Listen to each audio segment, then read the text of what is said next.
Bueno, estamos con la doctora Marifer Tobón, ella es académica de la UAM, y pues el tema que traemos hoy es un análisis crítico del gabinete de la doctora Claudia Sheinbaum. Doctora, para iniciar, una pregunta de arranque. ¿Qué diferencia ve usted entre los dos gabinetes que existen, el anterior de Andrés Manuel y el actual de Claudia? Ok, hola Josué, hola a la audiencia que nos está viendo, muchas gracias por vernos. Mira, lo primero que yo me interesaría comentarles es que a veces tenemos una percepción como errónea de lo que puede ser un gabinete. El gabinete es el equipo cercano con el cual un presidente, en este caso la presidenta, va a trabajar. Diferencia, yo te diría, solo veo el nombre. Ya obviamente si nos metemos en algunos perfiles, puede haber una diferencia. Pero yo no veo diferencia en cuanto a perfiles políticos, por ejemplo. Entiendo que hay cualquier diferencia que puede ser en cuanto a qué se dedica cada uno y de dónde viene su trayectoria política. Pero el nombre como tal nos puede decir muchas cosas, pero sigue siendo el equipo cercano del presidente, en su momento Andrés Manuel, y ahora de la presidenta. Entonces, en ese sentido, no hay como una diferencia que yo te pueda decir. Ok. A diferencia de Andrés Manuel, de su gabinete, que era de poco protagonismo, pues el presidente pesaba mucho su personalidad. Tenemos la famosa frase de aquí son encargos, no cargos. Habrá que prestar mayor atención a los nombres de este gabinete. Usted plantea que los nombres son los mismos, pero hay mayor protagonismo. Sí, yo te diría que en realidad nosotros tenemos que esperar porque el gabinete que está actualmente, así como lo fue el primer gabinete de Andrés Manuel, o sea, las primeras que empezaron, hubo en el camino muchos cambios. Entonces ahora arranca Claudia Sheinbaum con un gabinete, pero no sabemos si ese gabinete va a ser con el que va a terminar. Entonces, obviamente el gabinete de Andrés Manuel no necesitaba que tuviera más protagonismos por la personalidad de él, porque la personalidad de él es un tanto autoritaria, personalista, de decir aquí el protagonista soy yo y no mis colaboradores, ¿no? Y además no había otro perfil que a él le apoyara, ¿no? De alguna manera. En cambio ahora con el de Claudia, sí, no porque los otros puedan ser protagonistas, pero sí por la imagen que les pueda como arrastrar, ¿no? O sea, que les pueda decir un Marcelo Ebrard que ya es conocido por la gente. Un Marcelo Ebrard que fue candidato presidencial, precandidato presidencial, y ya lo conoce la gente. Y de hecho, muchas personas decían, yo no soy de Morena, pero si queda Ebrard, entonces voy a votar por Morena, ¿no? Porque de alguna manera es un personaje que incluso Claudia se vería mal si no lo incluye. O sea, se vio un poco mal, como que viendo Ebrard no teniendo un posicionamiento después de que no le dieron la candidatura, y entonces Claudia se vería muy Andrés Manuel, ¿no? Muy personalista, muy egoísta, si no lo incluye. Entonces, si el discurso de ella y de Morena ahora fue vamos a incluirnos, vamos a trabajar juntos, vamos a hacer equipo, se vería muy mal no incluyéndolo. Pero además, Ebrard es un personaje que tiene experiencia, entonces le aporta a ella, porque Claudia puede tener carisma y Claudia puede tener el respaldo del presidente Andrés Manuel, pero no tiene la experiencia. Aunque haya sido jefa de gobierno, no tiene la trayectoria en experiencia política que puede tener, por ejemplo, un Marcelo Ebrard, ¿no? O la aceptación en cuestión de seguridad que le puede dar García Harfuch. También, o sea, es un personaje que no le roba protagonismo, sino que apuntala su gabinete dando este apoyo que de por sí ya trae García Harfuch, ¿no? En su trabajo como secretario de Seguridad en la Ciudad de México, pues la apuntala de alguna manera. Entonces, un presidente tiene forzosamente que hacerse de un equipo cercano, que además de que sean sus amigos y que sean eficientes y que sean del mismo partido, necesita también ciertos puntos de apoyo que de alguna manera apuntalen el prestigio del presidente, y sobre todo en un arranque, porque el gabinete es el que va a determinar cómo la ciudadanía cree en este gobierno.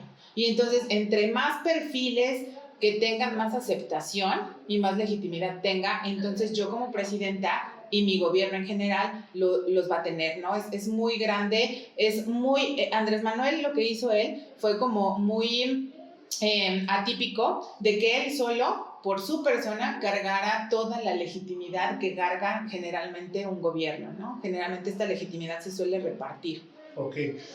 Habla de que hay que esperar a ver cómo se desarrolla el sexenio, pues personajes entran, personajes van. ¿Usted cree que Claudia, conforme avanza su gobierno, haga más suyo el gabinete? Es decir, veamos la salida de personajes que son muy marcadamente Andrés Manuel obradoristas, como por ejemplo Rosicela. ¿Cree que llegue el momento en el que salga ella y meta una nueva secretaria de Gobernación?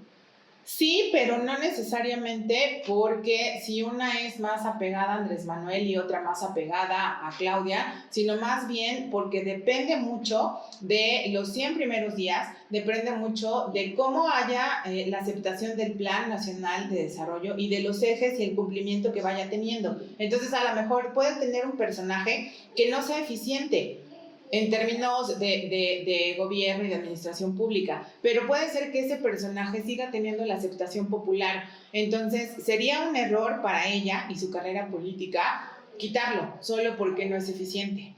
Entonces ese personaje lo va a dejar. En cambio, si hay un escándalo, o sea, si alguno de los funcionarios llega a cometer el error de un escándalo por nexos en el narcotráfico, incluso por alguna cuestión personal, de su vida personal, puede ser posible que pese más eso que alguien que sea ineficiente. Entonces también va a depender mucho del comportamiento individual de cada uno de ellos, más que de la afinidad, porque además también sabemos que hay pagos políticos. Entonces, aunque ella tenga ciertos personajes no incómodos, pero no tan afines a ella, no quiere decir que pues tenga estos pagos políticos que hacer, ¿no? Finalmente. Si tuviéramos que jugar esto como un juego de ajedrez, ¿qué fichas del gabinete son de Andrés Manuel y qué fichas del gabinete son de Claudia?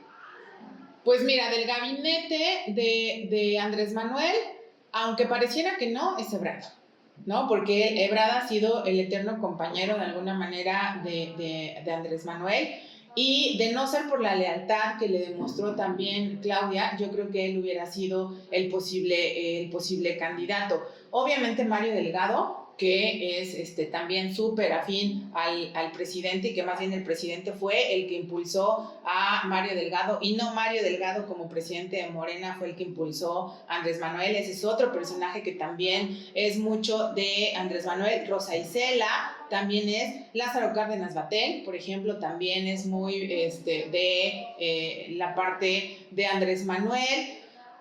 Quizá de ella puede ser, por ejemplo, Juan Ramón de la Fuente, aunque como catedrática y puede tener como nexos con él, en realidad él es más bien también de la parte de izquierda de Andrés Manuel, ¿no? Es muy difícil ahorita incluso señalar quién es de quién, porque Claudia tiene que sentar los precedentes de su propio gobierno para que nosotros sepamos cómo es su personalidad, hacia dónde va dirigida su gobierno, y entonces ahí sí podamos decir, con razón puso esta ficha en este lugar. Hablamos en este gabinete hay personajes que marcan una tendencia muy distinta, podemos decir, hacia la tecnocracia, que no había en el gabinete de Andrés Manuel. Hablamos de personajes como la nueva titular de la que será la próxima Secretaría de Ciencia y Tecnología, la Secretaría de Agricultura. Son personajes muy técnicos. ¿Estamos yendo en un camino de tecnificar la 4T en algún sentido?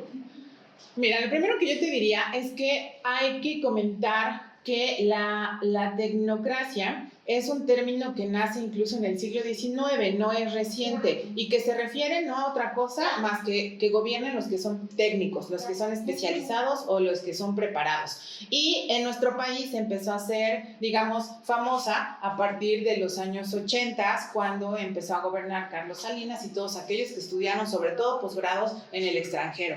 Pero en realidad en México, tecnócratas como tal, como el término se entiende originalmente, hemos tenido desde que los primeros civiles abogados nos gobernaron, porque ellos ya pisaron la universidad, ya estudiaron una carrera, y en estricto sentido son tecnócratas, porque son gente especializada, son gente preparada, no nada más a partir de Carlos Salinas a la fecha. Entonces yo te diría que hoy la sociedad incluso exige tener tecnócratas, en el sentido de que en cada puesto tú como sociedad tienes que asegurarte de que sea una persona que va a ser eficiente y que por lo menos tenga idea de lo que va a llegar a ser. Hay funcionarios que te dicen, yo vengo a aprender, estoy como ustedes, vengo a aprender, no, espérame, entonces, ¿qué haces aquí? No, yo espero que si te pongo en la Secretaría de Economía tengas conocimientos de economía, espero que si te pongo en la Secretaría de Salud tengas conocimientos sobre eso. Entonces, en teoría, un gobierno tendría que ser, sí o sí, tecnócrata.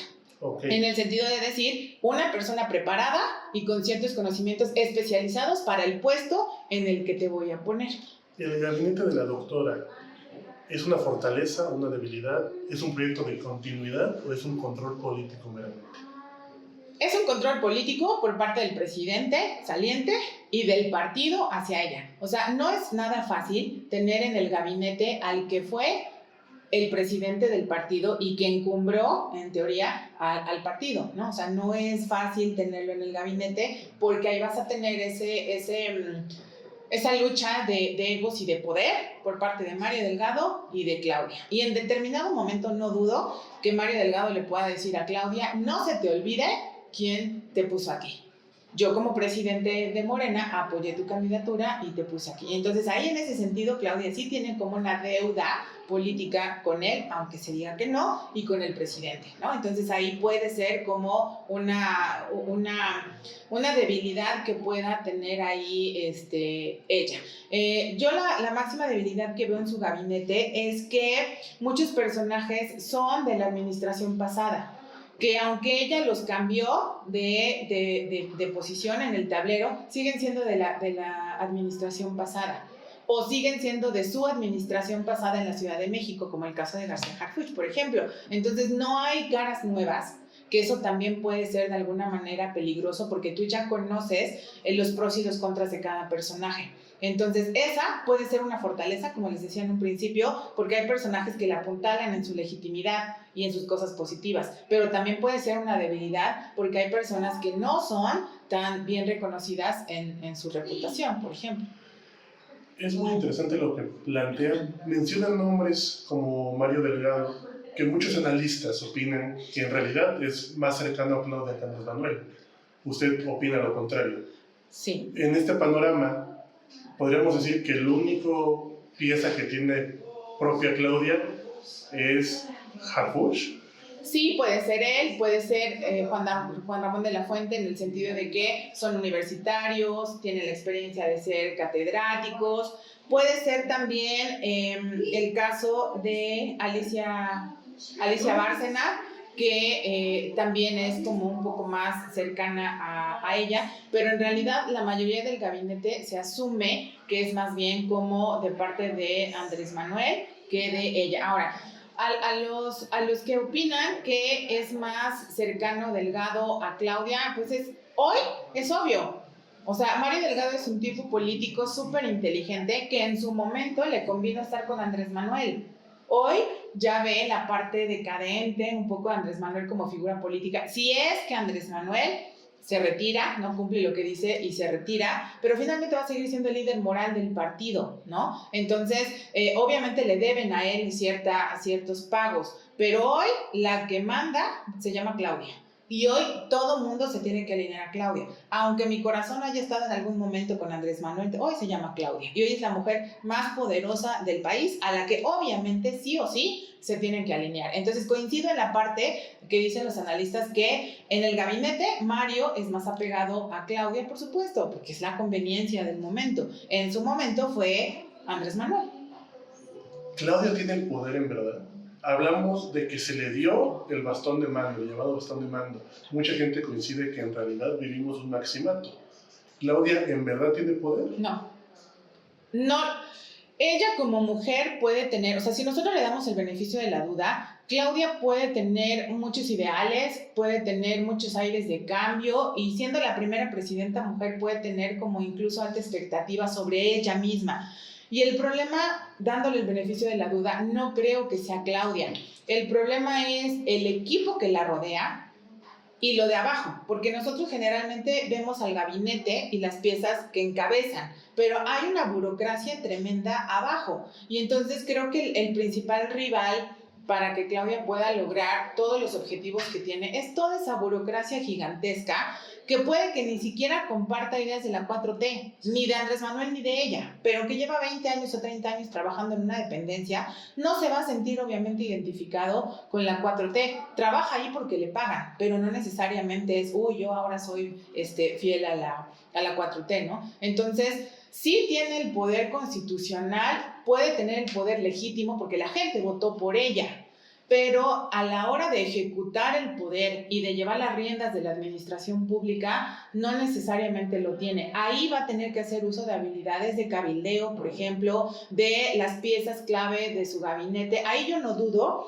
que tanto Marcelo, por ejemplo, como Mario Delgado sean, incluso la misma Rosa Isela, ayudada también por Luisa María Alcalde, puedan hacerle ese trabajo de cabildeo con las otras fuerzas, con los otros actores, para que ella pueda lograr pasar sus proyectos. Menciona un nombre muy importante, Luisa María Alcalde, nueva presidenta de Morena. En el país actualmente carecemos de contrapesos formales institucionales, es decir, tenemos un poder legislativo controlado por Morena. Y en este momento la Suprema Corte se encuentra en un proceso de transformación radical. Los contrapesos vienen dentro del partido entonces. Sí, hoy sí tenemos contrapesos formales, porque en la Constitución están, en las reglas del juego están, pero de facto no tenemos contrapesos, ¿no? Es una contradicción que la 4T haya llamado o diga que es el momento más democrático que ha tenido la historia, cuando estás llamando a que la gente haga un plan C, y el plan C era darle todo el carro completo, ¿no? Entonces, eso en una democracia no es permisible. No hay un contrapeso de los poderes, pero además entre los mismos partidos. Hoy Morena tiene una capacidad de influencia sobre los otros tremenda. Tanto que ya vimos que logró pasar la reforma al Poder Judicial convenciendo a dos personajes. Uno que dijo una historia media rara, que su papá, que estaba en ese momento ahí detenido, que no sé qué, y el otro que sí dijo, mi voto va para, ¿no? También que hay que hacer ahí un análisis de quién dijo. O sea, los yunes en Veracruz, y los que conocen en Veracruz saben que los yunes están metidos hasta las manos en acusaciones, sobre todo de nepotismo, de cuestiones de nexos con el narcotráfico. Y más delicadas. No dudo que los yunes hayan negociado su impunidad a cambio de un voto. Es evidente que lo hicieron, pero en este caso hay que fijarnos. La carrera presidencial empezó desde que antes que Claudia suba a presidencia. Hay figuras muy claras, Clara Brugada, hay figuras como Luis María Alcalde. ¿Encino el siguiente sexenio pinta ser otra presidenta? Probablemente sí, o sea, probablemente si siguen empoderando a Luisa María, si siguen un poco, si la coyuntura ayuda a que también el discurso feminista siga empoderando esta parte de ahora somos las mujeres, puede ser. La verdad es que Claudia tiene un trabajo tremendo en sus hombros, porque al ser la primera mujer presidenta es la que va a sentar el precedente. Entonces, si por algún motivo, el que sea, dependa de ella o no, su gobierno no es bien visto, entonces automáticamente le va a cerrar las puertas a las mujeres, a las demás mujeres, ¿no? Y va a decir, entonces no hubo diferencia entre que gobernara un hombre y gobernara una mujer. O sea, sus políticas públicas incluso tendrían que ir dirigidas a mujeres, aunque sé que ella va a gobernar para todos los géneros que existen actualmente, pero tiene que haber una diferencia. Ella tiene realmente que marcar una diferencia si el discurso quiere que siga siendo el género. Ok, Andrés Manuel López Beltrán, el hijo de Andrés Manuel, ¿qué rol cumplirá o ve que cumplirá dentro del partido Morena? Hablamos de que el caudillo se va, supuestamente. ¿Él lo sustituirá? No tiene ni el carisma, no tiene ni los contactos. Seguramente lo que van a hacer los hijos, como también los hijos no biológicos de Andrés Manuel, van a seguir siendo operadores políticos, ¿no? Van a hacer de alguna manera lo que a veces llamamos el trabajo sucio, el tener que convencer, el tener que extorsionar, el tener de alguna manera que hacer pasar la reforma, las propuestas, la manera de trabajar de Claudia. Yo no lo veo a él, incluso por la sombra del papá, no lo veo a él con un protagonismo. porque incluso rompería con lo que el mismo Andrés Manuel pues viene diciendo del nepotismo, de la corrupción. O sea, sería una contradicción en sí misma, y no creo que Andrés Manuel se pueda prestar a eso, no porque no sea su hijo, sino por cuestiones de conveniencia política. Entonces lo veo a él con un papel importante de operador político, pero de bajo perfil. Ok. La última pregunta. El gran reto de Morena y de la 4T, de este proyecto, porque es un proyecto, ¿es la institucionalización? Por supuesto. Es la consolidación como un partido, ¿no? Y la consolidación incluye una estructura, pero además incluye también un trabajo ideológico fuerte. Yo creo que ellos entendieron muy bien de qué se trata esto y de hacer convencimiento con el pueblo. Yo lo que sí puedo decir es que la 4T le devolvió a la ciudadanía, al pueblo, como ellos le llaman, la capacidad de creencia en la política.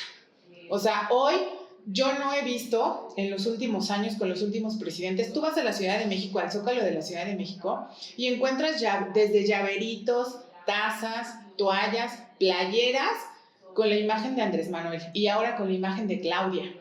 Y no es, o sea, es una cosa que pueden decir, bueno, para los extranjeros que vienen y la novedad, no. O sea, cualquier ciudadano común y corriente va y compra su taza con su estampita de Andrés Manuel y su playera y yo la 4T y tal. Entonces eso te habla que realmente hay una aceptación y que la gente volvió a creer en la política.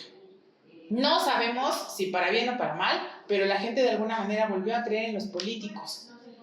Desafortunadamente lo seguimos viendo como un mesías, ¿no? Como los mesías que ahora sí nos van a sacar de la pobreza, que ahora sí van a acabar con la corrupción. Pero lo que es cierto es que Morena y su discurso lograron transformar, junto con el proyecto de la 4T, la imagen de muchos políticos. Y para un ejemplo está Bartlett.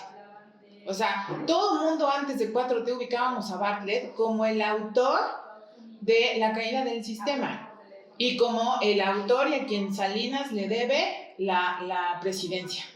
Y de repente lo ves en la 4T y dices, ¿qué pasó? O sea, ¿dónde había quedado todas esas críticas al viejo sistema, al viejo régimen, que tanto la 4T como ahora Movimiento Ciudadano critican al viejo régimen? Y tienes al viejo régimen trabajando en tu gabinete, ¿no? Y lo tienes en una dependencia clave como es la CFE, donde es clave, pero al mismo tiempo Bartlett pasó también, ¿no? Con un perfil bastante bajo, yo creo que cuidándolo justamente de no caer en estas críticas, ¿no? Entonces el reto de Morena, sin duda, es la consolidación de su partido y ver más allá de Andrés Manuel.